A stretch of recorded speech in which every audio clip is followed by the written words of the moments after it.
Bueno, pues ahora sí vamos a dar inicio a la sesión de hoy. Sean bienvenidos y bienvenidas todos, todas, todes a una sesión más de este segundo ciclo del Grupo de Estudios Socioantropología de las Emociones.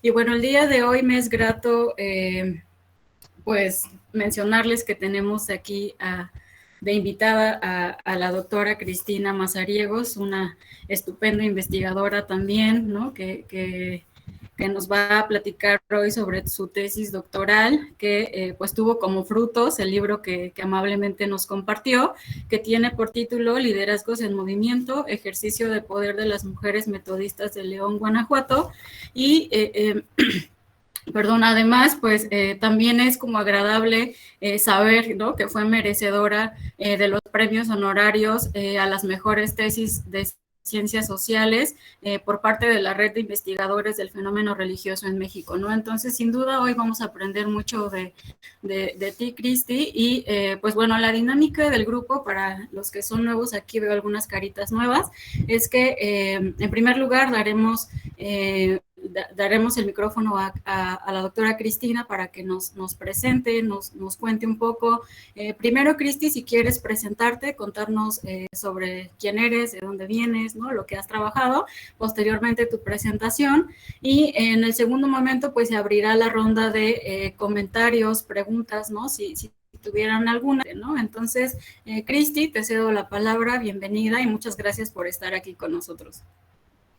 No, muchas gracias a ti, Selene, por la invitación y por abrirme el espacio y poder compartir con ustedes pues esta investigación, como ya tú lo señalaste. Es un gustazo estar aquí con ustedes. Yo soy Cristina Mazariegos, bueno, Hilda María Cristina Mazariegos Herrera. Soy antropóloga de formación, de maestría y de doctorado, y he estado enfocada en analizar o estudiar con agrupaciones protestantes evangélicas en el centro occidente de México, particularmente en el estado de Guanajuato y la ciudad de León específicamente, y bueno, intentando entrelazar género, emociones y religión como formas de ver y de pensar estas otras realidades, ¿no?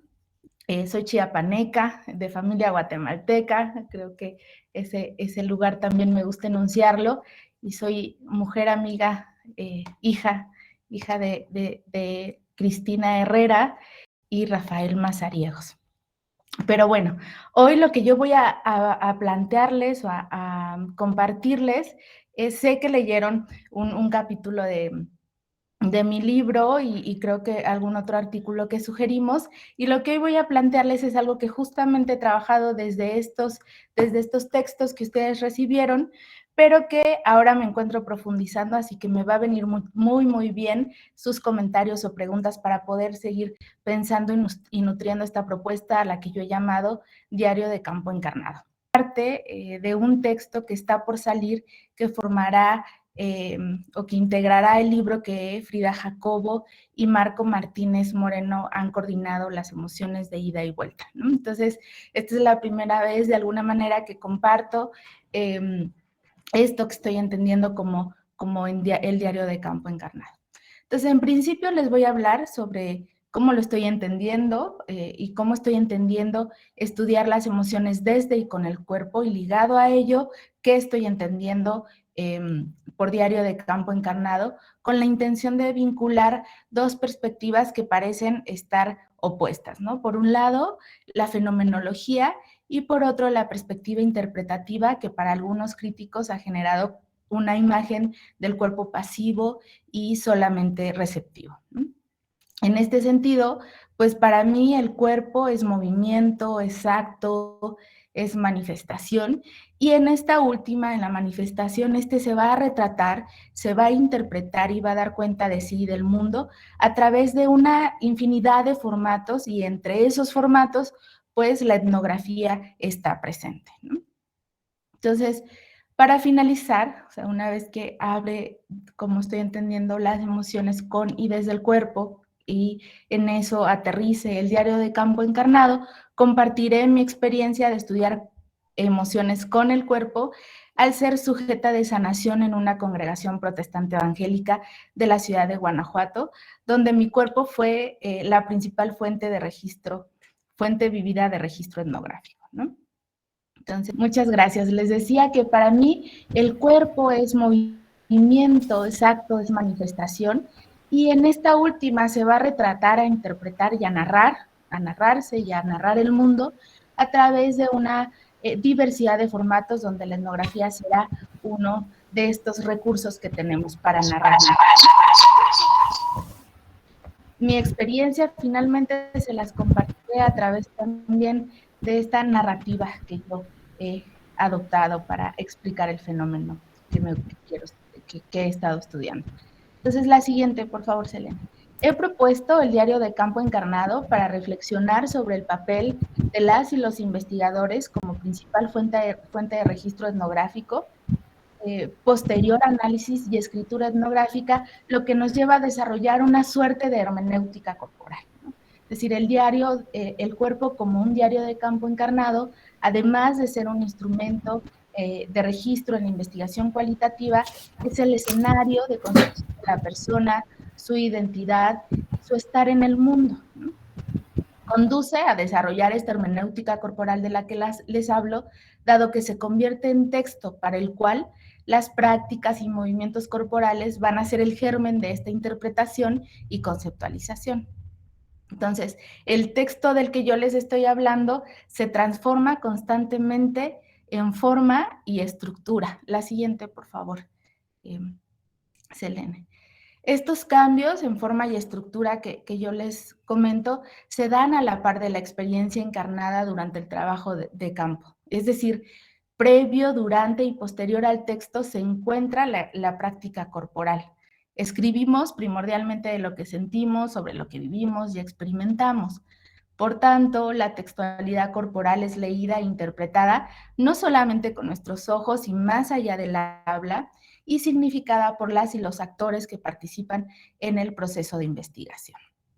Es decir, esta narrativa o esta textualidad está marcada por lugares de enunciación particulares a través de los cuales se establecen puentes de diálogo entre investigadora y colaboradoras, donde las fronteras corporales, las afectivas, las culturales y las subjetividades van a estar en constante negociación. En ese sentido, pues considero que las emociones o la emocionalidad están inscritas en lo que Edith Calderón va a llamar estas prácticas y representación, ¿no? En ese sentido, pues pensemos, como dirían las feministas negras, el cuerpo en sí mismo es plural, ¿no? Y por tanto las emociones y estos universos culturales, o estos universos emocionales de los que nos habla Edith Calderón, son expresados, comunicados, significados y conceptualizados de diferente manera según las intersecciones entre los distintos marcadores sociales de la diferencia, es decir, el género, la clase, la etnia y en este caso particular la adscripción religiosa. De tal suerte que, digamos, el proceso de investigación no va a estar desvinculado de la dimensión afectiva, emociones, sentidos y sentimientos, ¿no? Que se hace presente de acuerdo a estos movimientos, a estos cambios, escenarios y contextos de registro en los que la investigadora se desenvuelve, interactúa, intercambia y, como les comentaba, negocia con las y los interlocutores, ¿no?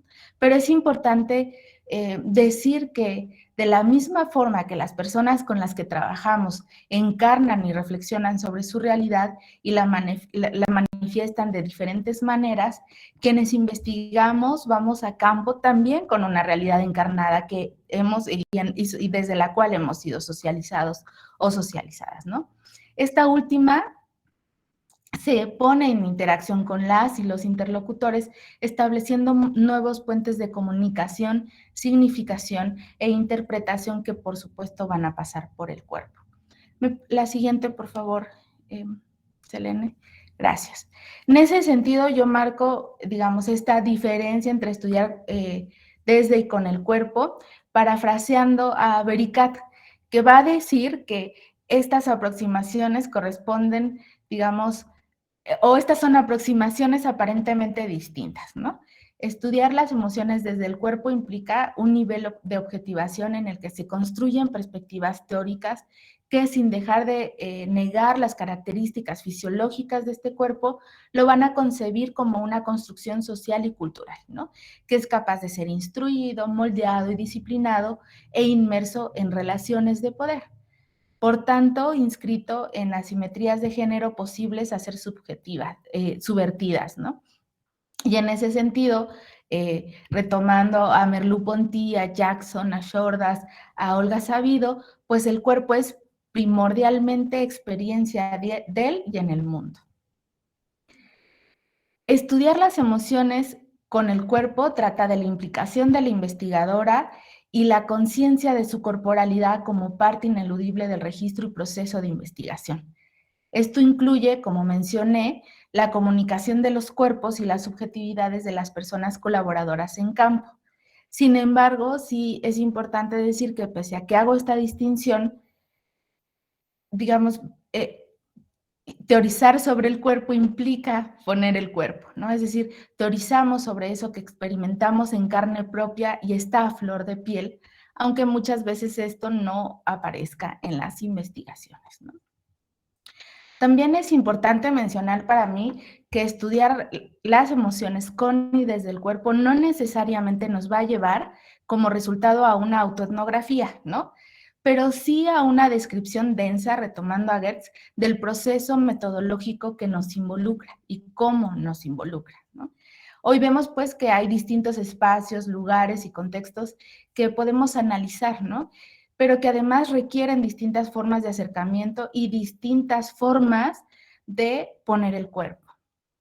¿No me escuchan? Creo que me apareció un... No, se escucha. Yo le escucho bien. Espacios y lugares y contextos a los que también a partir de la pandemia hemos tenido que aprender, y Selene lo sabe muy bien, a hacer investigación, van a implicar distintas formas de acercamiento y de poner el cuerpo, ¿no? De tal suerte que esta forma en la que afectamos y somos afectadas por el campo también se da en distintos niveles y en consecuencia el registro va a depender del lugar que ocupemos en el contexto particular. Y por ponerles un ejemplo, ¿no? Hay una diferencia entre la etnografía en presencia cara a cara y la etnografía digital. Las interacciones, los lenguajes, las narrativas, las prácticas y los movimientos corporales son distintos. Ambos son encarnados, pero el uso del cuerpo requiere de diversas técnicas y tecnologías, ¿no? Ya que es moldeable y se adapta a las distintas circunstancias del quehacer antropológico, y prueba de ello es que hoy estamos aquí desde forma virtual, ¿no? Y desde distintos lugares y puntos geográficos. Entonces, esta forma en la que nos adaptamos está vinculada a los recursos y los medios materiales, sociales y espaciales con los que contemos al momento de realizar la investigación en campo, ¿no? Y esto va a ser necesario retomarlo como en esta descripción densa y en este tejido que tenemos que hacer, este tejido metodológico de cómo construimos al sujeto de estudio, cómo llegamos a él, pero cómo nos implicamos con este sujeto de estudio, ¿no? Por otro lado, digamos, en las dimensiones del ser afectada, la narrativa sobre la experiencia va a ser una herramienta metodológica central para este tejido que les digo, que permite la construcción del conocimiento y expresar el diálogo con distintas formas de aprender la realidad, ¿no? Por tanto, la manera en la que vivimos, aprendemos con H e interactuamos en la vida es encarnada, y las construcciones y explicaciones de la realidad surgen mediante lo que va a decir Shordas, la intersubjetividad, que también es una copresencia, ¿no? Para Berger y Luhmann, el cuerpo nos permite experimentar estar aquí y ahora. Sin embargo, hay fenómenos que experimentamos, dicen ellos, en grados diferentes de proximidad y alejamiento, tanto espacial como temporal, como ya les decía. Siguiendo a estos autores, digamos que durante este trabajo de campo se ponen en juego distintas capas de esa realidad, ¿no? Que nos llevan a construir una explicación particular del mundo que habitamos o que estamos conociendo a través de esta salida a campo. Entonces van a decir ellos, la conciencia siempre apunta o se dirige hacia objetos, ¿no? Ya sea que estos se experimenten como parte del mundo físico exterior o se aprendan como elemento de una realidad subjetiva interior. Cierro cita. En todo caso, para mí, exterior o interior siempre van a estar en relación. Desde la fenomenología de Merleau-Ponty, esto se entiende como nuestra forma de ser en el mundo como una misma carne, ¿no? Es decir, no puede constituirse el mundo como mundo, ni el yo como el yo, si no es en su relación, va a retomar Silvia Citro. Como propuesta para rescatar estas distintas dimensiones de la experiencia y estas distintas capas de la realidad, yo propongo, ¿puedes dar a la siguiente, por favor, Selene? Pero además, como para incorporar la experiencia y las emociones en las investigaciones, sugiero que el registro debe ser llevado a cabo a través de 3 niveles relacionados que Edith Calderón pues nombra estructural, intersubjetivo y subjetivo, ¿no? En primer lugar, va a ser este registro de lo colectivo, las interacciones e intermediaciones en un contexto específico y concreto, que pueden ser la casa, la iglesia, el mercado, un teatro, etc. Y este registro tiene que ser contrastado con la realidad más amplia para analizar cómo las experiencias y posicionamientos se conectan o interpelan con el contexto político y social, nacional, regional y local en el que se implica y se inscribe el fenómeno estudiado, ¿no? En segundo lugar, es necesario registrar la experiencia narrada, es decir, la expresión del sentir de las personas sobre su trayectoria de vida religiosa, laboral, familiar, entre otras, de acuerdo a lo que estemos investigando, tomando en cuenta siempre que la experiencia individual nunca está desvinculada de la estructura, ¿no? Y para el caso de las congregaciones protestantes, por ejemplo, la experiencia puede ser narrada y registrada mediante la verbalización del testimonio, pero también a través del performance o las dramatizaciones que realizan sobre algunos pasajes bíblicos, los rituales, los cantos, las alabanzas, etcétera, ¿no? Un ejemplo de ello es la forma en la que las mujeres metodistas enuncian la violencia psicológica y emocional que viven a través del acto simbólico de cuidarse al utilizar las muñecas rotas y sucias, como una metáfora, y entonces cuidan y limpian a estas muñecas, ¿no? Entonces, en ese sentido me pregunto, este ejercicio que ellas hacen de cuidar, de limpiar, de sanar a estas muñecas, ¿qué dice de su corporalidad, de la dinámica familiar, pero también del lugar que habitan, de la región o del país? En ese sentido, ese ejercicio reflexivo entre el dato empírico micro y el contexto macro debe ser constante, ¿no? Siempre tenemos que apelar a dónde está situado el fenómeno en el que estamos analizando, ¿no? Y el tercer lugar es este registro personal o individual que corresponde a la experiencia humana. Van a señalar que la conciencia es capaz de moverse en ese sentido, ¿no? A través de estos distintos niveles de análisis, de moverse en distintas esferas de la realidad. Y cuando paso, van a decir estos autores, de una realidad a otra, experimento una suerte de impacto, ¿no? Esto último, este impacto, supone la atención, el desplazamiento y la interacción en esa otra realidad. La conciencia, pues, es intencional, está dirigida hacia algo, es encarnada, es sensible y está situada. Por tanto, el objeto es un efecto hacia, me muevo en dirección a, ¿no? Implica un movimiento, acercamiento o alejamiento influido por las emociones que éste nos produce. En ese sentido, la siguiente, por favor, Selene. Propongo el concepto de diario de campo encarnado para dar cuenta, como les decía, de la conciencia corporal afectiva propia de las y los investigadores en un escenario de interacción constante, como es el trabajo de campo, en el que afectamos y somos afectadas en los términos de Fabre-Tzadar, ¿no? Al respecto, el cuerpo persona no es únicamente este cuerpo portador de órganos. El cuerpo persona es el cuerpo que, atravesado por la cultura, se vuelve agente y se adapta o negocia con los significados, prácticas, el espacio y el entorno al que se sumerge durante la investigación. Esta adaptación es un proceso sensible y emocional, marcado por la experiencia y la interacción con las y los otros, que define ese cuerpo mundo del que habla Merleau-Ponty. Es decir, con estos cuerpos en interacción creamos un guión para dar respuesta a la pregunta de investigación a través de la etnografía, ¿no? El tiempo-espacio, pensando en estos ejemplos que que les pongo sobre cómo ha cambiado nuestra forma de hacer trabajo de campo desde la pandemia, pues ahora el tiempo-espacio entre el trabajo de campo y la escritura se ha vuelto como más estrecho, ¿no? Y muchas veces escribimos al mismo tiempo que vivimos en campo. O sea, ya no se hace esta segmentación o separación tan rígida entre el campo y luego regreso y me siento y entonces defino radicalmente un momento y otro, ¿no? De tal manera que para mí este diario de campo en papel, que para las y los antropólogos es uno de los instrumentos, más bien, si no es que el instrumento para el registro, se va a articular con este diario de campo encarnado, conformando un proceso cognitivo, corporal, emocional, que va a dejar huella mediante la escritura y que además, como también les he mencionado, va a estar atravesado por las intersecciones entre género, edad, nivel educativo y socialización religiosa. Estas variables según mi propia investigación, ¿no? Porque fueron las variables que se resaltaron durante el trabajo de campo. Por ello es importante decir que cada marcador social de la diferencia tiene mayor o menor peso según el contexto y las personas con las que trabajemos, ¿no? La segunda, por favor, Selene. Digo, la siguiente, por favor.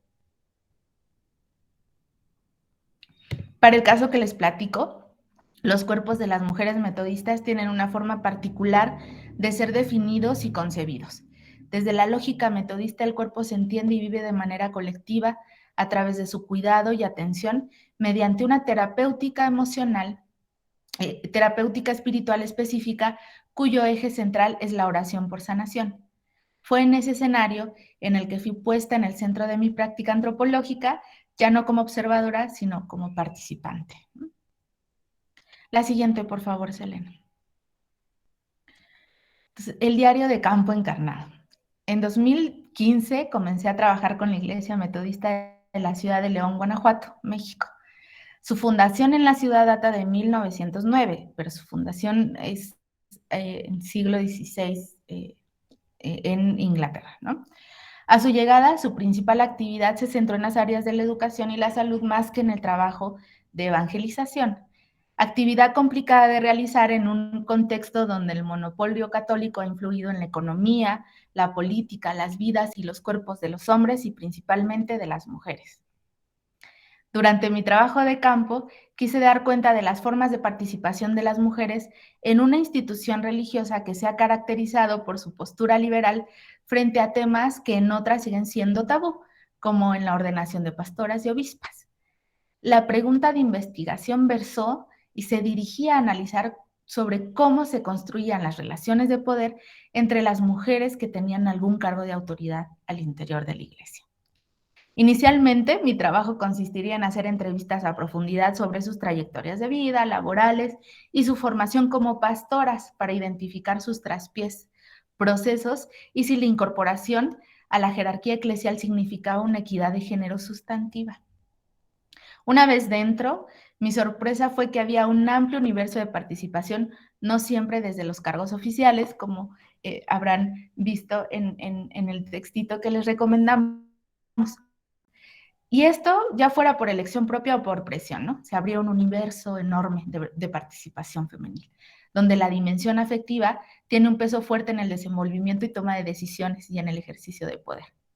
Esto me llevó a poner en marcha la percepción participante de la que habla Sarah Pink, que propone aprender otra forma de construcción del conocimiento donde la combinación de lo auditivo con otras experiencias sensoriales nos llevarán más allá del plano de la vista.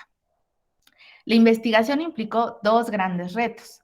El primero, incorporarme a la agrupación religiosa, entender sus dinámicas e involucrarme con el trabajo de las mujeres. Asistí a sus reuniones semanales, actividades llevadas a cabo con fines educativos, de trabajo social o para brindar información, sobre todo en lo relacionado a la violencia intrafamiliar. Entre las múltiples actividades a las que acompañé a las mujeres, la asistencia a los ensayos del coro, pues fue importante, ¿no? Este coro a los pocos meses se disolvió por la falta de quórum, pero ir a estos ensayos fue un asunto que me provocó muchísima ansiedad al sentirme expuesta, pues había que cantar a viva voz y el grupo era bastante reducido como para que mis desentonos no pasaran desapercibidos. Eso fue tremendo para mí, que hasta entonces colocarme en público había sido un viacrucis en mi formación académica. Sentía miedo y para controlar los ataques de pánico muchas veces tuve que ser medicada antes de alguna presentación. Hoy no fue la ocasión. Durante los ensayos experimentaba sudoración en las manos, palpitaciones fuertes y muchísimo calor por la vergüenza que me provocaba. Recuerdo estar parada cantando y diciéndome mentalmente, no puedes fallar, ellas te abrieron las puertas de par en par. Ellas lo hacían para agradar a Dios, yo lo hacía inicialmente por la investigación y después ser parte de sus actividades, inclusive de aquellas que no contemplé en un principio, significó un gesto de gratitud por recibirme de forma tan abierta y bienvenida. Poco a poco fui perdiendo el miedo y la vergüenza. Los ensayos se volvieron una forma de retribución a las mujeres metodistas que con una sonrisa y dispuestas a apoyarme con mi trabajo de campo, me pusieron como condición participar en todas, repito, todas sus actividades. Y así lo hice. Un tiempo después entendería qué significa para las mujeres metodistas poner el cuerpo. Más adelante les cuento. El segundo reto fue que como parte del seguimiento con el trabajo de las mujeres, el viaje constante a diferentes partes del centro occidente de México resultó en una etnografía multisituada.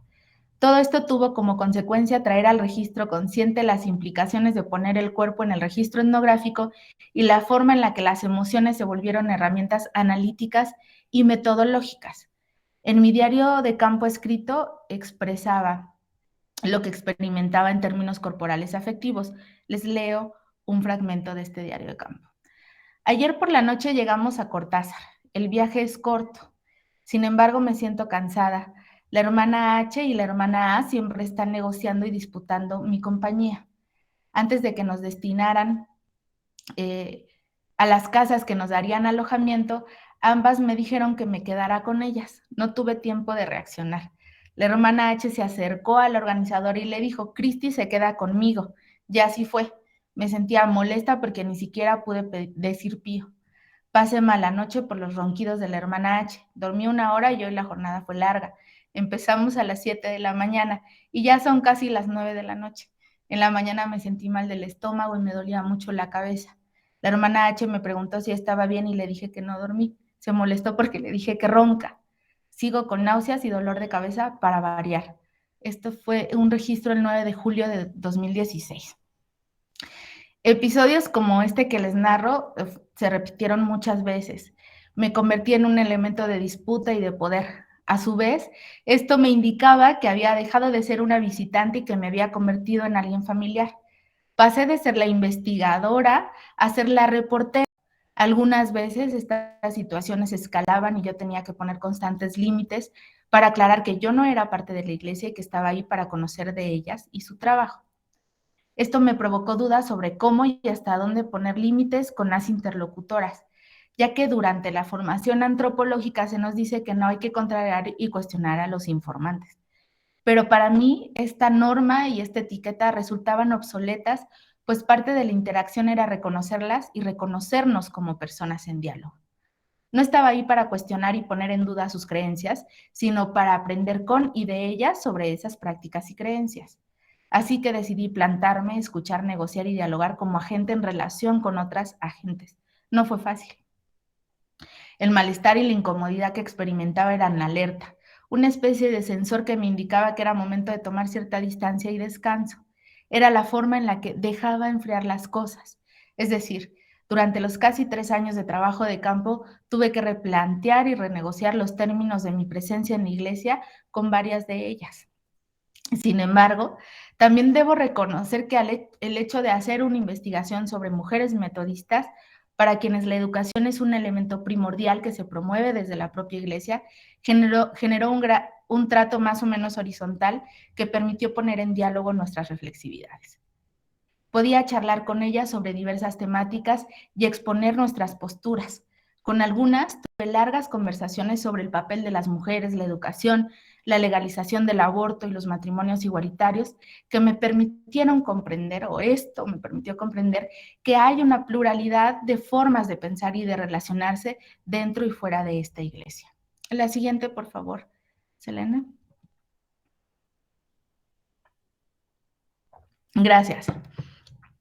Relacionado al anterior, la noción sobre el cuerpo en la Iglesia Metodista atraviesa estos posicionamientos, sean liberales o no, y la forma en la que se organizan, trabajan y se relacionan. Desde sus orígenes, esta iglesia ha puesto énfasis en lo emotivo y en lo experiencial a través de la expresión del testimonio durante los cultos. Esta dinámica de verbalizar los problemas en el día a día, expresar alguna preocupación o agradecer por algún logro, poner en manos de Dios la salud o dar fe de la sanación, se sustentan a partir del principio de la gracia, que considera que en cada persona se halla el Espíritu. También en el principio de la santidad social, que significa que la salvación individual se logrará en tanto el trabajo sea pensado como una obra colectiva en solidaridad con el prójimo. La gracia y la santidad social son la comunión entre lo individual y lo colectivo de cada persona, sin importar género, raza o clase social. Aunque en la práctica, género, raza y clase social sí intervienen y marcan diferencia en el trato de algunos miembros de la iglesia, ¿no? Los principios antes mencionados pueden lograrse en tanto se cuida el cuerpo, que también es individual y colectivo, de forma metafórica como cuerpo de Cristo. Por ello, el trabajo comunitario es importante para esta iglesia. Poner el cuerpo para ellas implica trabajar en conjunto para y por el bien de la obra del Señor, que, como dice Sara, una de mis interlocutoras, es amor encarnado y se manifiesta de forma concreta en las acciones positivas y solidarias hacia las personas en la vida cotidiana. Al respecto, Carlos Olivier nos va a decir que el cuerpo en los metodistas está vinculado a nociones como cuidado, salud, higiene, y también va a estar relacionado a la limpieza corporal, a los hábitos alimentarios, al consumo, y ligado al concepto de responsabilidad sobre la vida propia y la de los demás. Eso me lo enfatizó otra de las interlocutoras. Y esto, o sea, esta concepción que hay dentro de la iglesia metodista, pues hace que desde las organizaciones femeniles el cuidado del cuerpo se enfoque en la atención, contención y fortalecimiento de la autoestima de las mujeres mediante talleres estilo coaching, con el propósito de luchar contra las distintas violencias. Estos talleres son como este ejemplo que les ponía del cuidado de las muñecas, ¿no? Que retrato como describo con más detalle dentro de poco. Me dice que se va a colgar la llamada. No sé si... ¿Sigo? Siempre tenía en la mente no ser más invasiva de lo que de por sí ya era. Yo me daba cuenta que mi simple presencia implicaba ahí una reflexión o un impacto también, ¿no? Esta presencia afectaba también el entorno. Y esto se debía en parte a que era la primera vez que alguien, por lo menos en esta ciudad, hacía un trabajo sobre esta agrupación. Poco a poco fui siendo reconocida y dejé de ser novedad, pero siempre hubo alguien que se me acercaba y me preguntaba cómo iba la investigación, si necesitaba información, inclusive datos. Hubo quien me mandó algunas cosas que hicieron sobre la historia de la Iglesia Metodista en León. Hubo quien me mandó algunos archivos, fotos históricos, porque digamos que las iglesias protestantes en León todavía están en ese ejercicio de construir su historia, ¿no? Pero esto también, este acercamiento, esta interacción también implicó que ellas empezaran a preocuparse por mi vida personal, ¿no? Como sabían que pues, provengo de otro estado del país, siempre se mostraban dispuestas a echarme una mano, y esto permitió que se fueran tejiendo algunos hilos que hasta hoy perduran a través del grupo del WhatsApp o del seguimiento que algunas de ellas han hecho de mis presentaciones en congresos y del material escrito que he podido circularles. Y tal vez alguna de ellas esté por aquí el día de hoy, no lo sé.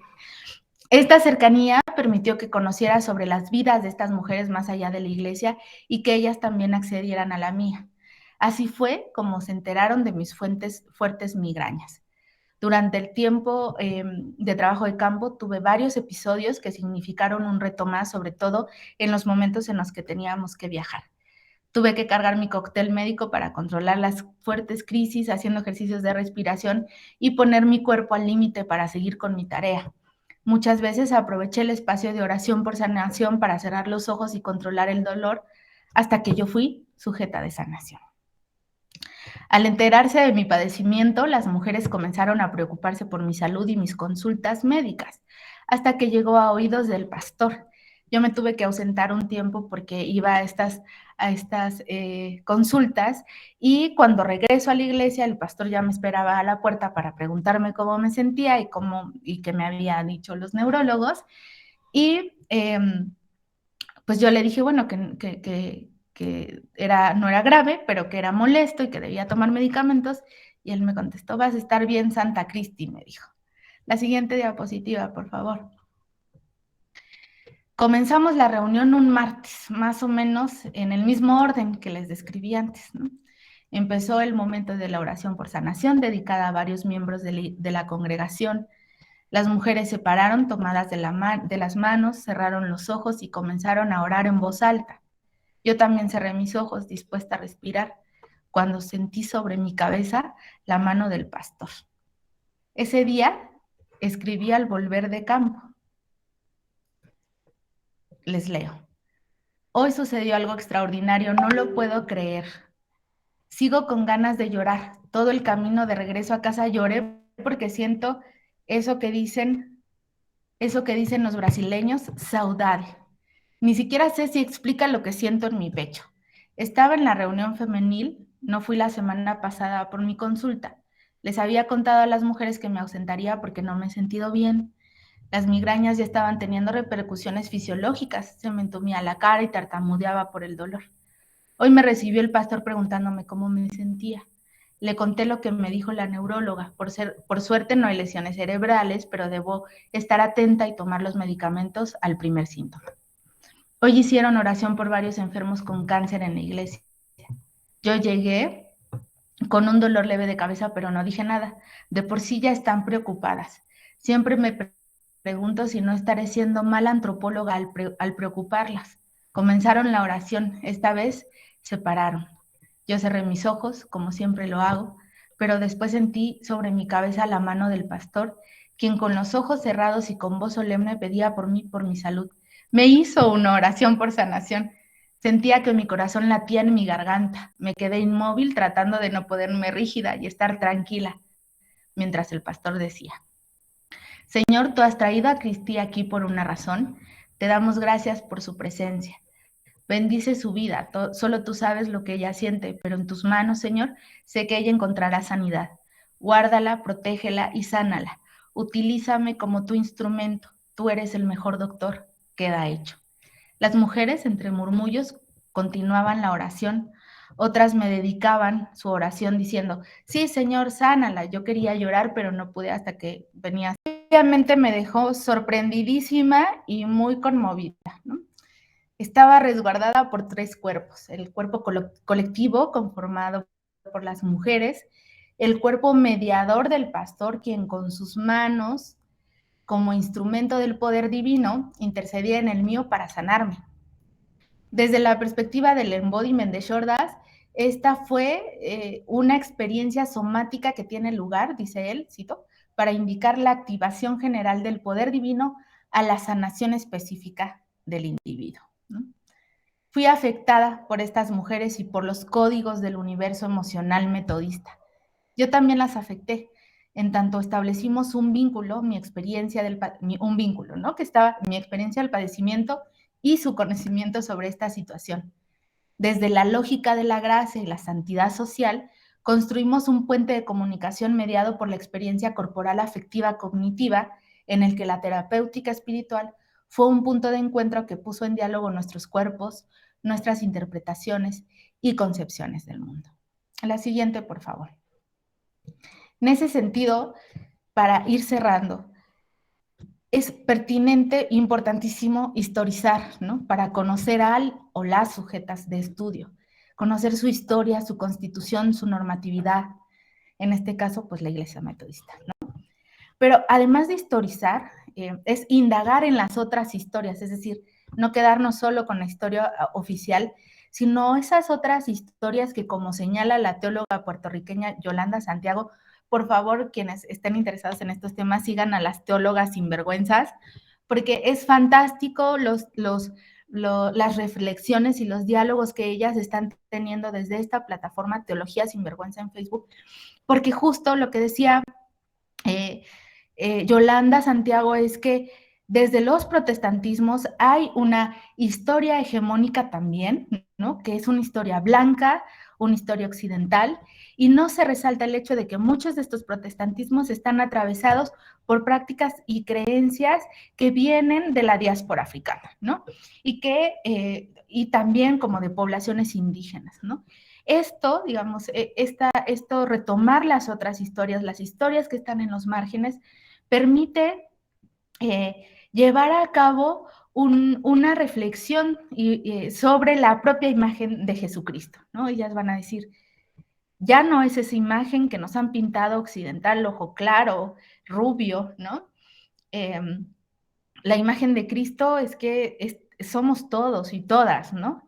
Y en ese sentido, esta imagen o estas reflexiones, esta hermenéutica que ellas hacen sobre la imagen de Cristo, va a llevarnos a ver cómo los protestantismos son diversos en tradición, en composición, en estructura y en doctrina. Y eso va a influir y va a dar cuenta de la forma en la que significan los cuerpos y movilizan las emociones, ¿no? O sea, hay que entender los protestantismos en plural, ¿no? Y pues entender los protestantismos en plural y estos significados sobre sus cuerpos y sus emociones, va a permitir establecer estos puentes de los que les hablo, en el que sus cuerpos y emociones dialogarán, o en este caso dialogaron con el mío, y las propias historias que me conforman como mujer migrante, como mujer de la diáspora, como mujer al margen de los límites académicos hegemónicos, al margen de muchas cosas, ¿no? Ahí se empiezan a hacer este diálogo y estos puntos de encuentro también. La siguiente, por favor, Selena. Entonces, esta experiencia me permitió encarnar y comprender una parte de la realidad de las mujeres metodistas. Uno, la potencia del ritual en la creación de vínculos solidarios y de atención para contrarrestar las problemáticas vividas. Estos distintos cuerpos vividos se extienden y se vuelven texto al narrarlos, interpretarlos y exponerlos a través de la etnografía. Permitirnos ser diario de campo encarnado, experimentar, vivir y registrar todo lo que nos sea posible, abre un universo inmenso de posibilidades para dar cuenta de sí y del mundo a través de la etnografía encarnada. A lo largo de esto que les he compartido, he intentado articular conceptual y metodológicamente mi propuesta sobre el diario de campo encarnado, que contribuye a problematizar las dicotomías que persiguen la historia de la investigación antropológica. Cuerpo, mente, emoción, razón, objetivo, subjetivo, en fin, ¿no? Cierto, falso, ¿no? Así como también va a contribuir al reconocimiento de nosotras y nosotros, investigadoras, investigadores, como agentes en interacción con otros agentes que son cuerpo, emociones, experiencia y mente, en un todo integrado, ¿no? La siguiente, por favor, Irene, Selene. Perdón, gracias. Mi cuerpo en relación con el de las mujeres metodistas y de la oración por sanación como eje articulador hizo evidente la forma en la que constantemente se invierten las relaciones de poder durante el trabajo de campo. En el caso particular de esa oración por sanación, yo representé el cuerpo enfermo. Mi lugar de enunciación estaba condicionado por el padecimiento y la vulnerabilidad. Los cuerpos de las mujeres y del pastor fueron los cuidadores, quienes ejercían el poder de la sanación colectiva. La oración por sanación, pues, nos volvió un cuerpo polifónico, al que he vuelto texto mediante este escrito que enuncia otra inversión en las relaciones de poder, al ser yo quien narra. Pero es importante decir que la construcción de este conocimiento que les estoy compartiendo se dio en un proceso constante de interacción y de intercambio. El proceso de adaptación, negociación y diálogo con los significados que las mujeres le dan a sus prácticas fue posible gracias al reconocimiento de la dimensión sensible, sensorial y afectiva de la experiencia encarnada posibilitando así la comprensión y las vivencias del cuerpo-mundo. En este sentido, el trabajo de campo implica no solo el registro, observación y participación en un escenario concreto que parece aislado, sino un escenario concreto que se articula con una sociedad, un país, un mundo con diversas problemáticas interconectadas. Estudiar las emociones con y desde el cuerpo nos lleva a identificar fenómenos sociales de índole inclusive global. Las emociones, pues, no se gestan únicamente en la intimidad individualizada, sino en lo colectivo, lo social y lo político. Y ahora sí, para cerrar, el diario de campo encarnado invita a reconocer nuestro cuerpo en el tránsito de distintas capas de la realidad que se construyen estructural, intersubjetivamente y subjetivamente. Evadir esta dimensión emocional es evadirnos del mundo que habitamos y que nos habita y que queremos estudiar para dar cuenta de cómo funciona y se organiza. Así que el compromiso que implica dar cuenta del mundo, pues también implica dar cuenta de sí mismo, ¿no? Gracias. Y la siguiente para pues, las fotos, ¿no? Y listo.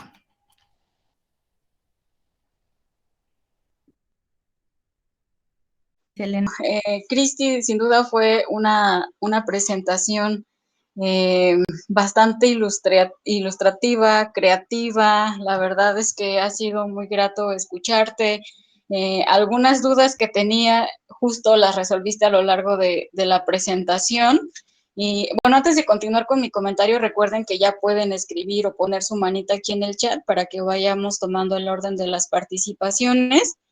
Y como iba diciendo, sin duda, pues tu tesis doctoral, tu libro, ¿no? En particular, es un texto bastante interesante, creativo, también como en esta forma de escritura que tanto nosotros hemos aquí como dialogado, ¿no? De cómo traspasar estos registros, ¿no? Y esta, sobre todo la experiencia del investigador, a la escritura, ¿no? Que es algo que en lo que varios tenemos aquí la incertidumbre, ¿no? De cómo trabajar esa parte, ¿no? Cómo pasar de lo escrito, de lo vivido en tu diario de campo, ¿no? Y en tu reflexión a la escritura académica, ¿no? Entonces, por ahí quizás sea como alguna de las preguntas que me gustaría plantearte, ¿no? Y como te vuelvo a decir, a mí no he terminado de leerlo por completo, pero sin duda desde la introducción ya te atrapa el seguir leyendo los relatos que tú nos enseñas en tu texto. La verdad es que son extraordinarios, ¿no?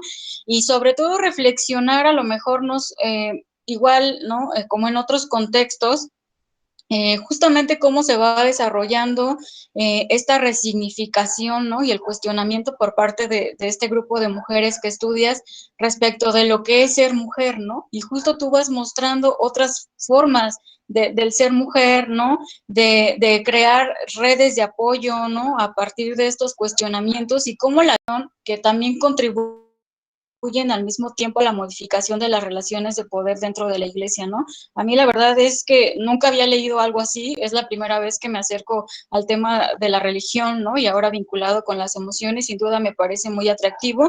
Y otra cosa que me gustó mucho es esto que mencionabas, como de cómo captaste esos momentos y lugares en donde tú podías encontrar esas reflexiones que llevaban a estas mujeres a compartir sus experiencias y con ello y sus emociones, como fue la cocina, ¿no? La verdad es que eso me pareció un momento totalmente extraordinario. Y por otra parte, como esta idea de la palabra, ¿no? De la oración, se vuelve, bueno, pues mecanismo que entra dentro de la lógica terapéutica, como bien lo señalas, ¿no? Pero que al mismo tiempo se vuelve un mecanismo de liderazgo para las mujeres, ¿no? De reflexividad de su situación y de cómo ayudar a otras mujeres que pasan por problemas difíciles, ¿no? Eso también es algo que me llamó mucho la atención y justo ahí vemos precisamente cómo las emociones son fuente de movimiento, ¿no? Y un movimiento, pues, colectivo, ¿no? Que entreteje afectos y formas de ver el mundo entre tú como investigadora y también con tus interlocutoras, ¿no? Entonces, la verdad es que me quedo también como con muchas reflexiones. Me encantó que nos mostraras la parte de tu diario de campo, porque a veces siempre quedan ahí como esas dudas, ¿no? De, pero ¿cómo se registra? ¿No? Entonces, pues hasta aquí dejaría esta primera participación y si te parece, les cedo la palabra a Luis Fernando y si tuviera alguna pregunta, ya las juntas las dos. Vale, entonces adelante, Luis Fernando. Sí, muchas gracias. ¿Me escuchan? Es que estaba aquí cerrando la puerta de la casa. ¿Sí me escuchan? Sí. Hola. Perfecto. Gracias, doctora. Pues la verdad es que usted utilizó un adjetivo que también a mí me gustó y me identifico. Me sentí conmovido con su narrativa, con su texto. La verdad es que es muy interesante. Siempre en las discusiones, a veces ahí en la academia, en filosofía, siempre digo que los antropólogos nos han comido el mandado porque salieron de la oficina, de la oficina, ¿no? Del cubículo filosófico y se fueron a caminar, se fueron a la calle a recordarnos lo que Sócrates, lo que Platón y lo que Aristóteles hacían en un inicio, ¿no? A caminar en la plaza pública. Creo que ahí está la filosofía, creo que ahí están las emociones, creo que ahí están las subjetividades, ¿no? Y la verdad es que pues su texto es interesante por eso. Me pareció a mí una interesante, una buena bocanada de aire fresco. Yo estoy ahora pues tratando de diseñar un proyecto que creo que gira en torno a las emociones y subjetividad del cuerpo envejecido. ¿Sí? A mí me interesa la gerontología, me interesa el problema de los adultos mayores, porque creo que es uno de los problemas a los cuales se le ha olvidado a la filosofía, pero no a la antropología, ¿no? Entonces, creo que la manera en que aborda usted, por ejemplo, la descripción densa, se estaciona en Merleau-Ponty y en otros autores más, me pareció una manera interesante, sí, que yo digo con mucho respeto y no sin plagio, sí me gustaría retomar para este diseño que yo estoy realizando. Sí, ojalá que le pueda yo escribir, la verdad es para que me sugiera sobre todo algunas lecturas, ¿no? Si usted me pudiera leer, ¿no? Este proyecto de investigación que yo quiero. Será difícil que me acepten en ciencias antropológicas porque yo soy de perfil filosofía y maestría en comunicación y política, pero haré un intento, sino aunque sea en las humanidades, y entré precisamente a este seminario porque me interesa precisamente la perspectiva antropológica, ¿no? Como un recordatorio de aquello que en el campo de la filosofía y de las humanidades se nos ha olvidado, ¿no? Es decir, salir a la calle, ¿no? Ir a caminar, conmovernos, con el otro, ¿no? Yo no sé si usted sea de formación, católica, cristiana, pero el hecho mismo de que se haya solidarizado en las emociones con estas mujeres, con el pastor, creo que es un recordatorio, ¿no? A lo que nos dijo Rorty a principios del siglo XX. Los filósofos no son los jueces de la cultura, ¿no? Hay antropólogos, hay sociólogos, hay psicólogos y hay especialistas en las ciencias sociales y humanidades que nos recuerdan la importancia del diálogo, ¿no? De la transdisciplina, pues para reflexionar sobre las ciencias sociales. La verdad es que yo me siento agradecido y también conmovido, doctora Cristina, le agradezco mucho y ojalá, como le digo, pues me pueda usted recomendar algunas cosas y pues ya si le gusta, pues una carta de recomendación no estaría mal, ¿no? Es una broma, muchas gracias, no, le quería agradecer. Adelante, Cristi. No, bueno, me hiciste reír, Luis Fernando. Bueno. Qué bueno, gracias. Perdón. No, gracias por lo que me dicen, ¿no? A mí me nutre mucho eso, voy a empezar retomando las cosas que tú me comentaste, Selene, y paso a lo que me comentaba Luis Fernando. ¿Cómo pasar a la escritura académica, digamos, de las emociones al texto, ¿no? Yo ahí sí recomiendo, la verdad es que leamos literatura, leamos poesía, leamos cuento, o sea, es que justo vinculándolo a lo que señalaba ahora Fernando, de repente nos enfocamos tanto en lo disciplinar y que no podemos como salirnos de eso, pero hay otros mundos, hay otras formas de hacer, ¿no? Y en ese sentido, a mí me gusta mucho Feyerabend con esta de la epistemología anarquista, porque él dice, hay muchos métodos, ¿no? Muchas formas de acercarse al conocimiento y debemos ser capaces de entonces de, pues, transgredir esas barreras disciplinarias y adoptar, de acuerdo al sujeto y al fenómeno que estemos estudiando estas distintas metodologías para poder explicarlo de manera holística, ¿no? Para poder darle realmente un tratamiento lo más completo posible, ¿no? O que nos permita sobre todo acercarnos, en el caso de la antropología, a lo que las y los otros realmente creen y viven, ¿no? O sea, de repente desde la ciencia nos plantamos en un lugar desde un privilegio, ¿no? O sea, como yo soy el que tiene la razón, yo soy el que voy a explicar, pero usamos lo que el otro y las otras nos dicen para eso, ¿no? Entonces me parece ahí que más bien unámonos a la epistemología anarquista, ¿no? Pero sí, o sea, a mí me ha servido mucho, por ejemplo, leer a Elena Garro, a Rosario Castellanos, a Lorena Cabnal, que es una feminista comunitaria guatemalteca, porque ellas escriben narrativa, escriben cuentos, escriben poesía y a la vez nos retratan las problemáticas y la historia de este país, ¿no? Eso, o sea, esos otros lenguajes hay que aprenderlos. Creo que es muy necesario. Ahora, lo que a mí personalmente, yo les mostré imágenes de mi diario de campo, nunca lo hago, la verdad, yo soy muy reservada con eso, pero justo quería mostrarles porque el diario de campo, en antropología por lo menos nos enseñaron que se dividía derecha, izquierda, creo que es izquierda lo que es objetivo, derecha o al revés, no me acuerdo, miren, ya hasta se me olvidó convenientemente, pero el chiste era dividir la razón y la emoción, ¿no? Uno es tus pensamientos racionales y otro es lo que tú estás sintiendo y experimentando. Pero la verdad es que en nuestra práctica en campo eso no sucede así como nos vamos a fragmentar. O sea, ¿en qué momento se hace esa fragmentación, no?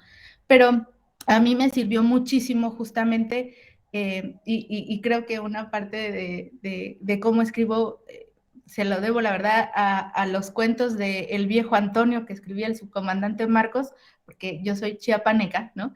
Y allá, pues los niños, las niñas, no todos, pero algunas, fuimos criadas desde esas lógicas y a mí estos cuentos, leer a Mafalda, por ejemplo, a Rubén Darío, me abrieron un panorama de cómo narrarme también y narrar la historia, como les decía hace ratito, que ahora que hice esta tesis me recordó, ¿no? O sea, ¿cómo voy a narrar y a escribir todo eso que está apareciendo, que me están diciendo en la academia que no es científico, porque además justamente una de las críticas fuertes a este trabajo es la escritura, porque no es científica, porque no es objetiva, pero ¿cómo lo hago? ¿Cómo lo hago sin que parezca una caricatura? Porque tampoco se trata de hacer una caricatura de las y los otros, ¿no?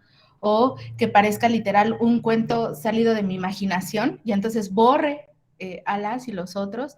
Y ahí eso también son decisiones éticas, ¿no? Son decisiones que nos van a poner ahí en un planteamiento sobre justamente qué barreras dentro de la academia queremos hacer y qué no. Pero narrando. Y lo que sucede muchas veces cuando se hace esta exégesis bíblica o la revisión bíblica es el uso de las metáforas, ¿no? O sea, suelen usar muchas metáforas. Entonces, ellas mismas me dieron, digamos, ese recurso para poder escribir y conceptualizar. Y por eso, digamos, como dice Marisa Peirano, la etnografía también hace teoría y a veces se nos olvida porque creemos que queda en el plano de lo descriptivo, pero desde ahí también estamos teorizando. Entonces, en ese sentido, tenemos que ser escuchas atentas y atentos de los y las otras, ¿no? Realmente escuchas de lo que las otras y otros narran y dicen sobre sus mundos.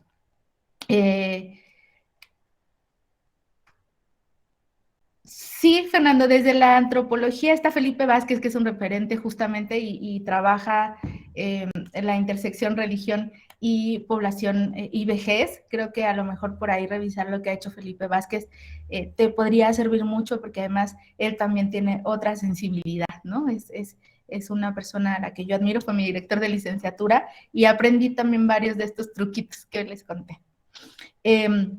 Y creo que otro asunto muy importante, y retomando a esta epistemología anarquista, es la interdisciplina, ¿no? O sea, creo que para trabajar emociones sí necesitamos esa interdisciplina. lo ha hecho la psicología, la sociología, lo ha abordado también, bueno, ya desde posturas como más de la medicina, ¿no? Pero conocer estas otras vertientes creo que nos permite también posicionarnos en cómo definimos las emociones y los cuerpos como construcciones socioculturales, ¿no? Entonces yo creo que nuestro ejercicio también es eso, es leer a otros y a otras. Y leer a otros y otras, y ahí también invito no solo a los referentes o a los que están en pantalla, hay muchos trabajos por ahí que se están haciendo desde las juventudes, como el trabajo de Selene, ¿no? Como el trabajo de Heriberto, se me olvidó su apellido de Heriberto, que está trabajando la tristeza, que está en nuestro seminario. En fin, hay ahí varios jóvenes y jóvenes que están haciendo trabajo y que es importante que los leamos y conozcamos sus propuestas, ¿no? Y Fernando, el texto yo espero que cuando salga, por supuesto, sí, lo circularemos para que, porque no solo es mi trabajo, es el trabajo de muchos colegas de Latinoamérica que están abonando metodologías y están proponiendo formas de estudiar las emociones desde sus propios contextos, como la violencia, usando técnicas de arte, en fin, creo que sí va a ser un libro que pueda aportar mucho para esta, pues para los trabajos de quienes estén interesados en desarrollarlos, ¿no? Le cederé la palabra primero a Zipacli y después a Rosy y ya pues tú les das respuesta a Cristi. Entonces, adelante, Zipacli. Buenas tardes, igual a todas, a todos. Primero, ¿no? Agradecer a la doctora Cristina por su facilidad para podernos acompañar el día de hoy a este grupo, ¿no? También de estudio independiente de las emociones. Y siempre, ¿no? Agradecemos que los consolidados, ¿no? Los que ya están como más adelantados en el estudio de las emociones, ¿no? Tengan esta gentileza con nosotros para exponernos sus reflexiones. Por otro lado, también quisiera, ¿no? añadir un comentario con respecto a felicitarla porque alcanzó su tesis doctoral, ¿no? Estos reconocimientos que nos decía Selene, y también, pues, ¿no? el hecho de que se convierta en un libro. Creo que siempre hay que, ¿no? resaltarlo, y estoy seguro, ¿no? de la felicidad que le causó, y también, ¿no? por ahí felicitarla.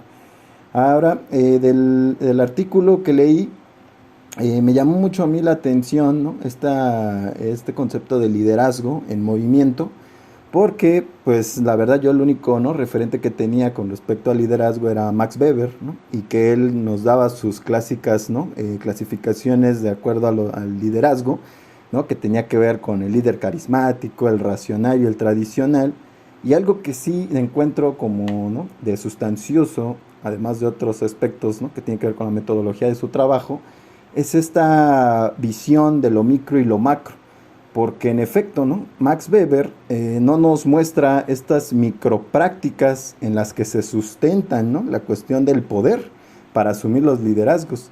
Y creo que ahí, ¿no? es donde su trabajo nos aporta ¿no? distintos escaños o clasificaciones de los liderazgos que se dan en el caso particular de las mujeres metodistas, ¿no? que es el liderazgo institucional, el afectivo, ¿no? el de opinión, el ideológico.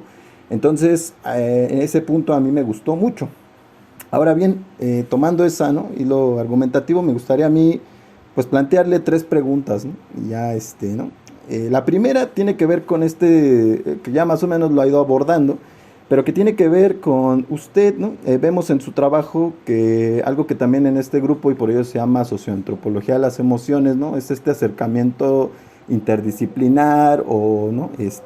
o entre la sociología y la antropología, y encontraba en su trabajo, ¿no? que cita a Giddens con respecto a la reflexividad, ¿no? y la agencia. Pero antes de que yo me autoconteste, yo quisiera preguntarle, ¿no? ¿En qué sentido usted considera que su trabajo de campo le permitió reformular conceptos, ¿no? En este caso sociológicos ¿no?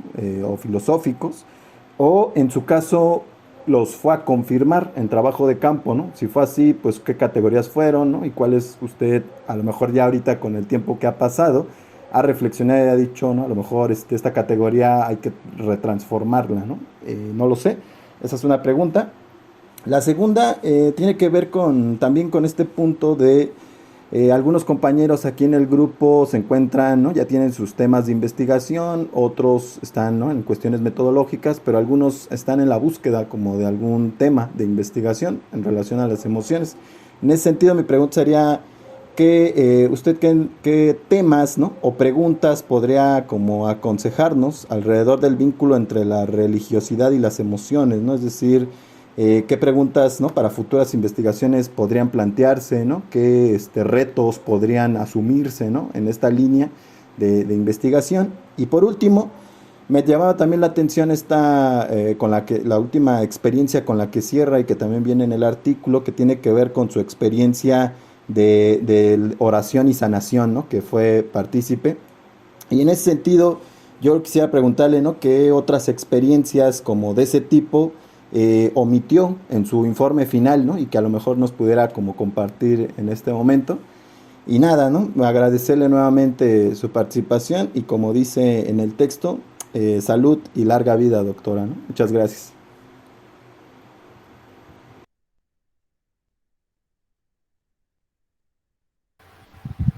Adelante, Rosy. Bueno, buenas tardes, noches. Agradezco mucho esta plática, me está sirviendo muchísimo. Estoy súper emocionada de estar en este grupo. Gracias. Bueno, decirle primero, Cristina, que yo tengo una carta. Mi papá era de Chiapas, mi familia, por parte de papá, de Chiapas, pero nosotros estamos en Coahuila, muy lejos, del otro lado. Pero bueno, llevamos sangre chapaneca. A mi hermano cuando era niño le escribió a Rosario Castellanos, cuando ella era embajadora en Israel, y ella le contestó. Entonces yo tengo una carta muy linda que ella escribe a un niño. Tengo la carta original, cuando quieran la comparto, está padrísimo, porque le habla de cómo ella tiene un hijo que es de la edad de mi hermano y le cuenta cositas, no, esto está padre. Y después, poquito después muere. Entonces, fue así como de lo último, ¿no? Y pues yo la tengo, casualmente. Bueno, esa sería una. La otra es que ya entré en campo.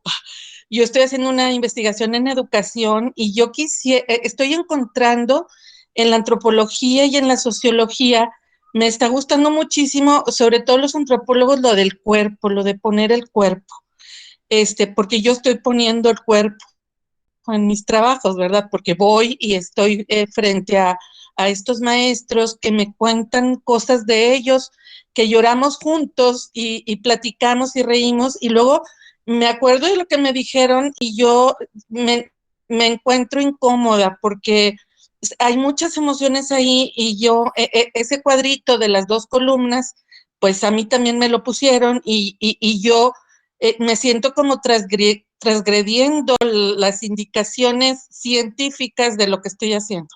Y eso me está causando conflicto a mí porque yo soy muy emocional y a mí me gusta eso de llorar y platicar y reír y vivir y poner el cuerpo. Entonces, bueno, no sé cómo lo voy, y eso de la sanación y eso de estar y de no olvidarme que estoy con este cuerpo ahí, ¿verdad?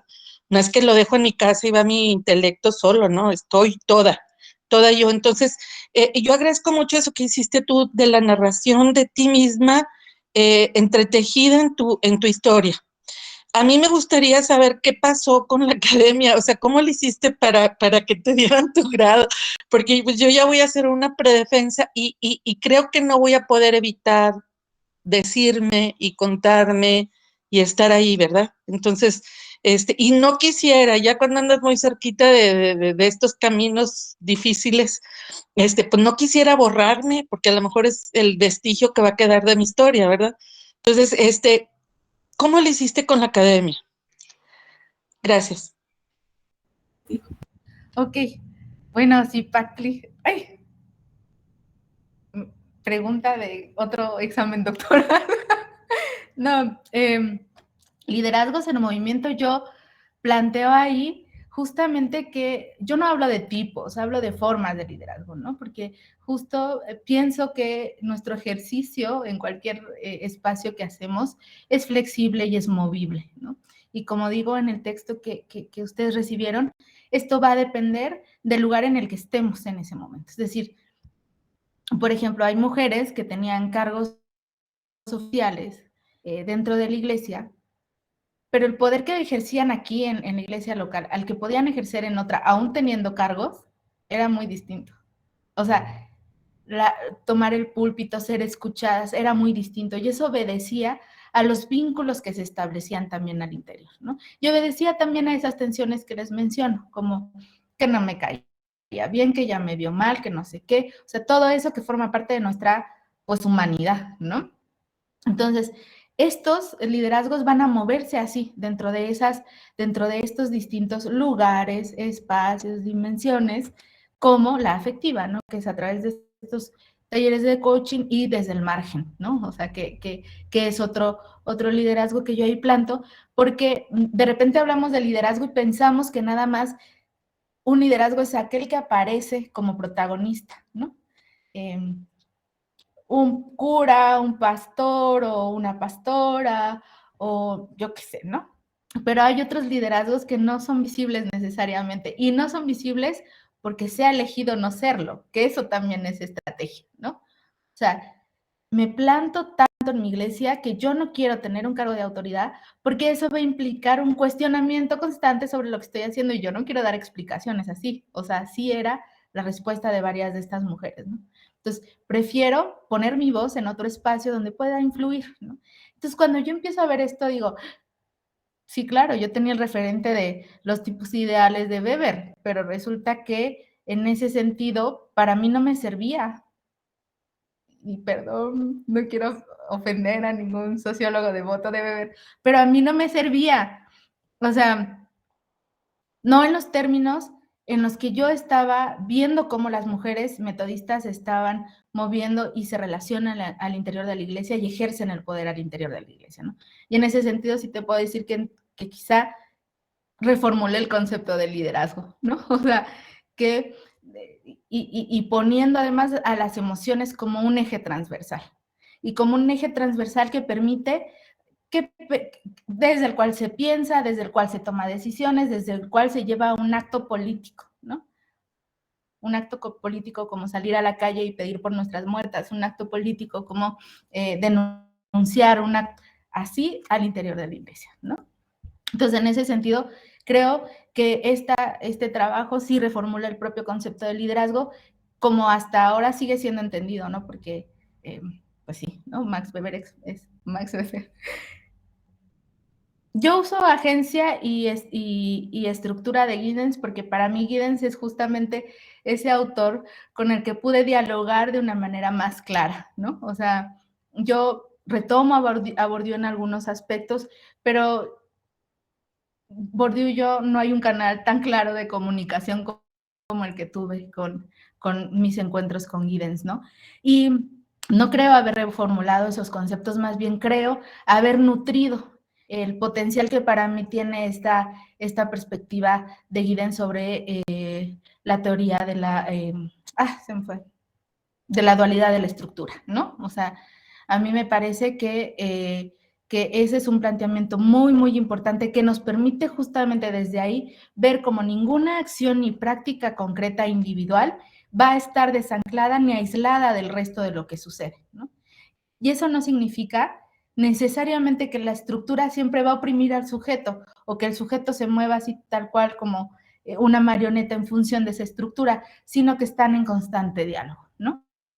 O sea, ambos se están nutriendo y reconstruyendo todo el tiempo, ¿no? Como, y si lo pienso en términos de estas mujeres, pues diría, esto está sucediendo a partir de esa exegesis bíblica que están haciendo, unas desde una perspectiva feminista, otras no, porque esa es otra cosa que me parece importante señalar. Algunas se posicionan como feministas, ¿no? Otras dicen, no soy feminista, pero eso no quita que no sean contestatarias ni críticas ante las situaciones que pasan al interior de su iglesia, ¿no? Entonces, este ejercicio de diálogo entre agente y estructura, ¿no? Es llevado a través del acto de la exegesis bíblica. Es decir, voy a reformular esto que estoy leyendo, que me está diciendo que no debo hablar en público, que tengo que ser sumisa y callada, que me está diciendo que estoy siendo obediente. Pues no, porque Dios jamás dijo eso, ¿no? O sea, empieza a haber una reinterpretación ahí Y ese acto que es interpretar las escrituras se lleva a la práctica, como decía Selene, a través de los encuentros en la cocina, donde ellas discuten sobre las violencias y dicen, es que el silencio también es violencia, por ejemplo, ¿no? Que cuando yo escuché eso dije, qué poderoso es lo que está diciendo esta mujer, porque me está diciendo que la indiferencia está afectándole, que la no respuesta es pues negarla y es borrarla, y entonces el silencio es violencia y no voy a silenciarme, ¿no? O sea, también hay ahí como, entonces creo que nada está desvinculado, ¿no? O sea, que eso sucedió ahí. No creo haber como creado una súper gran teoría, sinceramente, ¿no? Sí, creo que en términos metodológicos mi tesis aporta muchísimo y eso lo hago a través de este diario de campo encarnado, ¿no? No es que yo descubra el hilo negro, mucho de lo que digo ya lo han dicho otras y otros, como verán, pero creo que desde este contexto particular, recuperar ese diario de campo encarnado sí que es un instrumento metodológico que nos puede ayudar mucho a posicionarnos cuando trabajamos emociones, ¿no? Y aterrizarlas, por supuesto, para el análisis de los fenómenos que queremos estudiar. Ahora, ¿qué temas o preguntas podrían ser pertinentes? Híjole, pues yo creo que eso sí depende mucho del propio, o sea, pensemos en cómo llegamos a nuestros temas, qué nos mueve al llegar a nuestros temas, ¿no? Para empezar, o sea, eso de que objetivamente a poco ustedes hicieron encuestas y se leyeron todas las bibliotecas para elegir cuál era el tema más adecuado a estudiar, ¿verdad que no? No partimos de ahí. O sea, hay un interés muy propio y particular que nos mueve y que nos acerca a nuestros temas y que tienen que ver con nuestras historias de vida o nuestras historias en la universidad o nuestras historias en el trabajo, no lo sé, ¿no? Pero si me lo preguntas desde lo que yo he estado descubriendo, uno de ellos está muy vinculado a esto que les decía al cierre, con explorar las otras historias, las historias no oficiales, ¿no? Para mí escuchar a estas teólogas sinvergüenzas que les digo, híjole, es que me explota la cabeza, porque digo, sí es cierto, o sea, a veces pensamos en el protestantismo como eso, como el protestantismo, no lo vemos en plural, ¿no? Y además el protestantismo, los cristianos igual a conservadores, intolerantes, una serie de prejuicios ahí, ¿no? Pero entonces, creo que otro tema desde este asunto de los protestantismos es el tema de la afrodescendencia o las poblaciones negras, ¿no? Las reivindicaciones a sus propias prácticas y a su propia historia, porque entonces nos permite seguir cuestionando las ideas de pureza, por ejemplo, ¿no? Y las ideas de pureza que están muy ancladas también a las nociones de los cuerpos, el cuerpo blanco, ¿no? El cuerpo blanco sagrado, divino, ¿no? Una serie de categorías. Entonces, una sería esa. Va a ser este motor que las va a llevar a la disidencia normativa, es decir, a que salgan de sus iglesias algunas o a que desde dentro ellas estén trabajando y cuestionando las opresiones y las violencias, ¿no? O sea, más que preguntas te doy temas, las preguntas creo que las tienen que formular ustedes de acuerdo a sus propios intereses.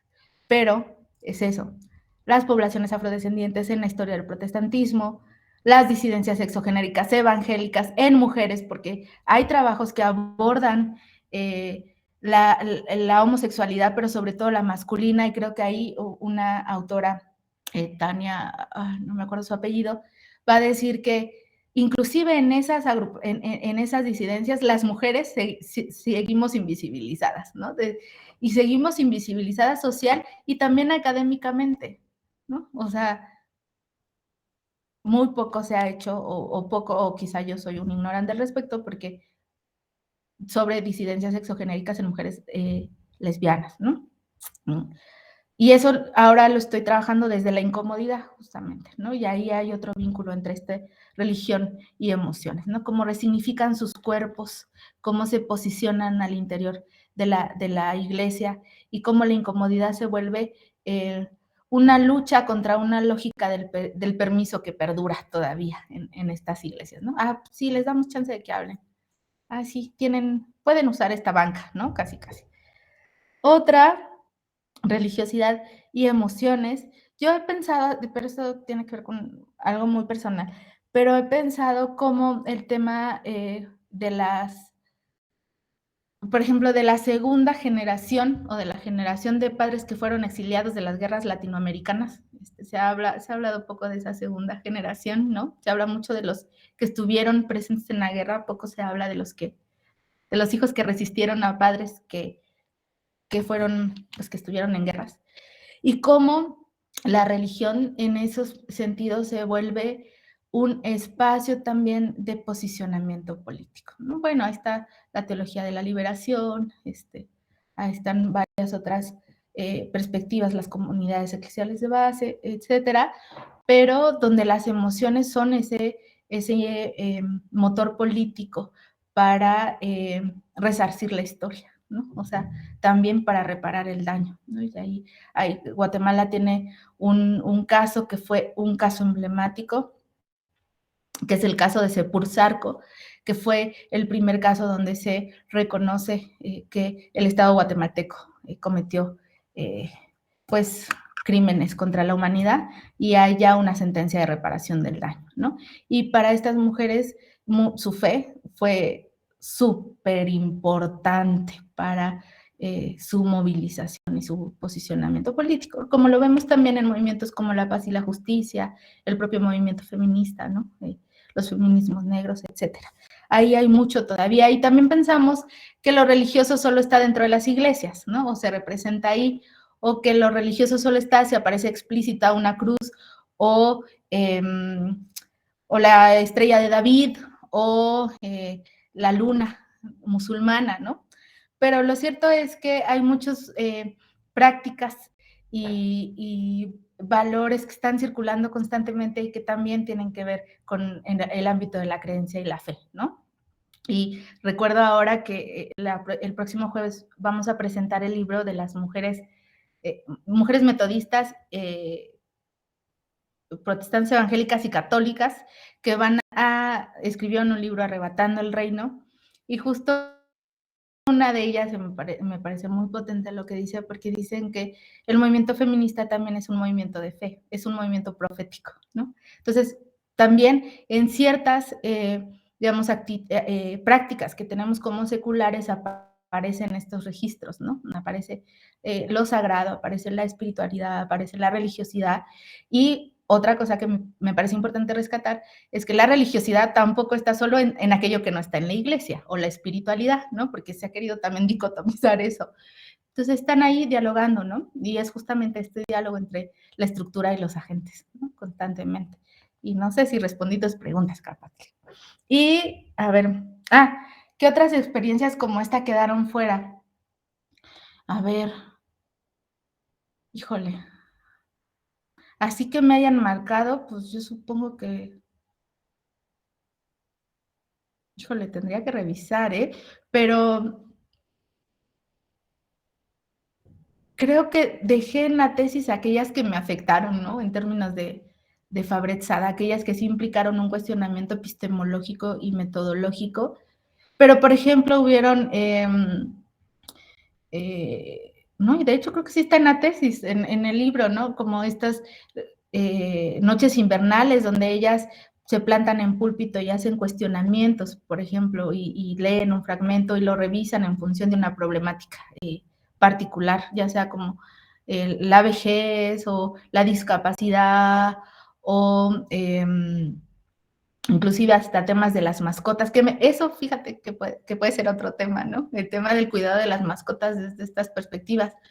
Una de mis interlocutoras dice que ella quiere irse al cielo con sus mascotas y que algunos dicen que eso es pecado, que eso no existe, que las mascotas, que no, pues ya, ¿no? Y ella dice, no, pero debe haber un cielo para las mascotas, ¿no?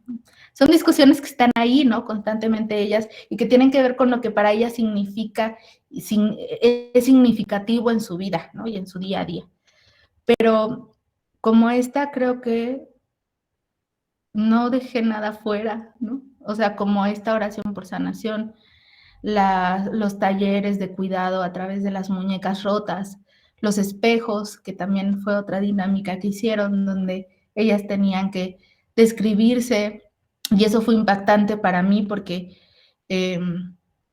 todas en la descripción que compartieron se veían feas y se sentían insuficientes, o las que hablaron, o siempre recurrían a describirse de manera negativa, ¿no? Y justo la invitación de este taller era, vete con otros ojos, ¿no?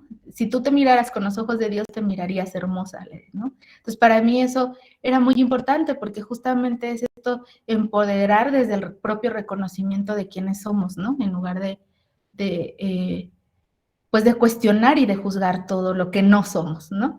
Pero esto también tenía que ver con estas violencias emocionales y psicológicas que muchas de ellas vivían. O sea, es impactante cómo a través de estas prácticas se logra identificar, ¿no?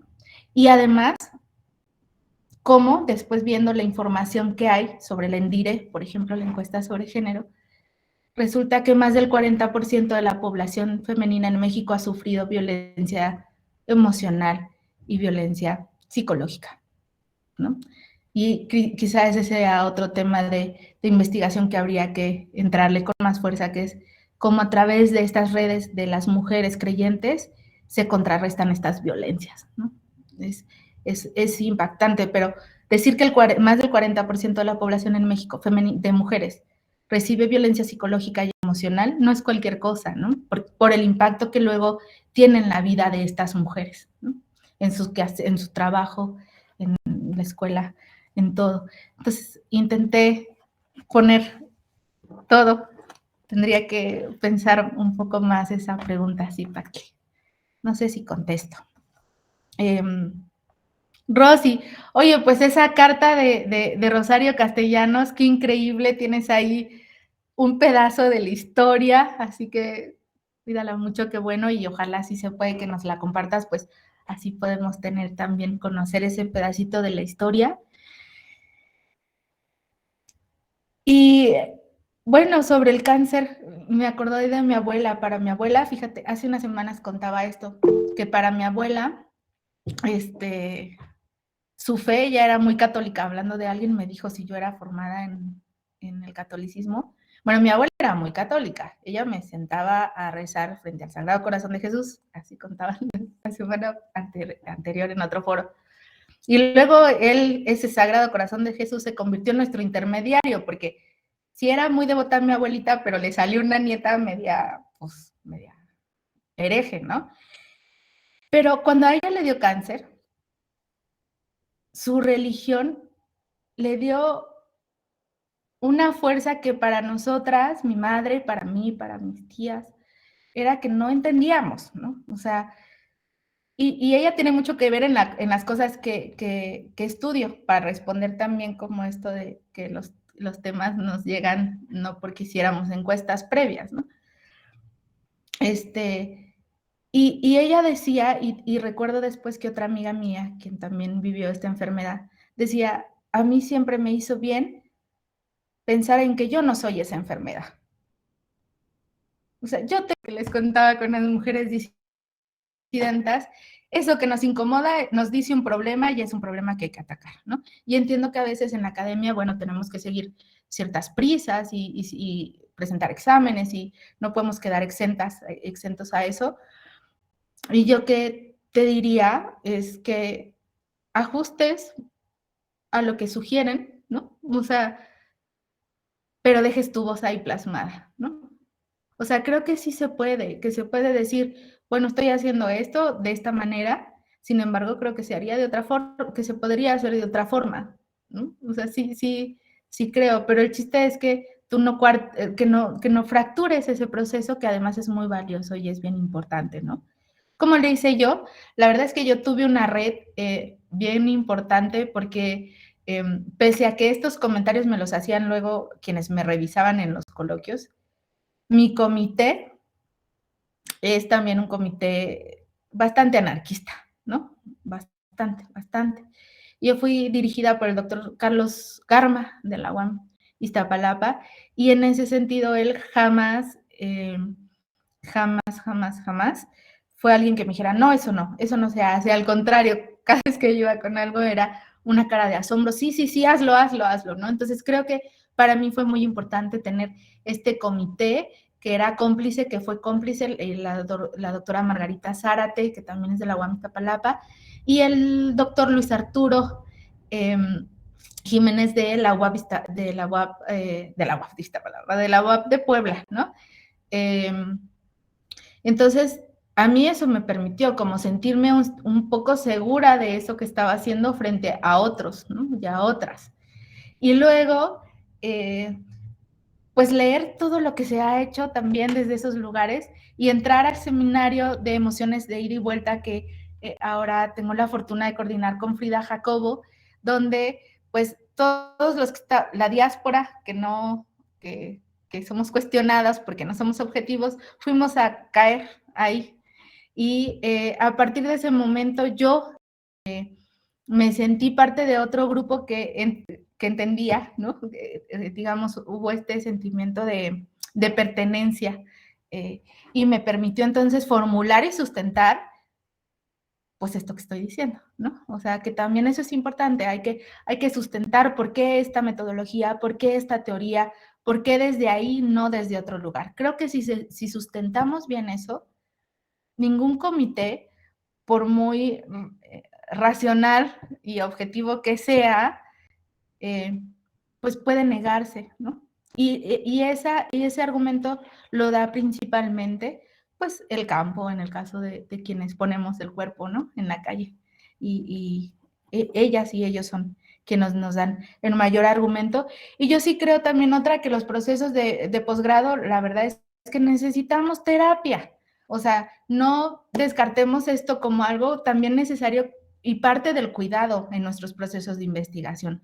Dependiendo el tema y el impacto que los temas tienen en nosotras y en nosotros, también necesitamos un acompañamiento que salga de esos márgenes académicos, ¿no?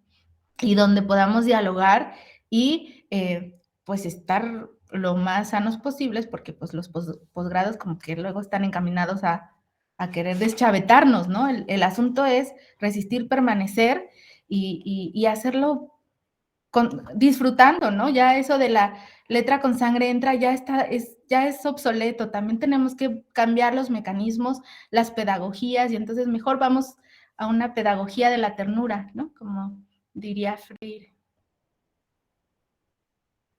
No sé si hay alguna. Muchísimas gracias, Cristi. Sí, hay una pregunta en el chat de Evelyn que dice: respecto a esto último que comentas, hay sectores feministas que ven en la religión una forma de opresión. ¿Qué encontraste al respecto en tu trabajo?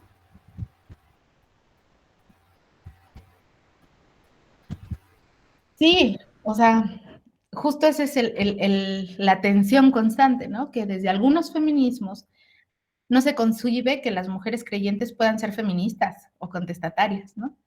Y eso es un error gravísimo, porque además no estamos reconociendo a las otras ni las diferencias, ni lo que nos constituye como personas en esas intersecciones, ¿no?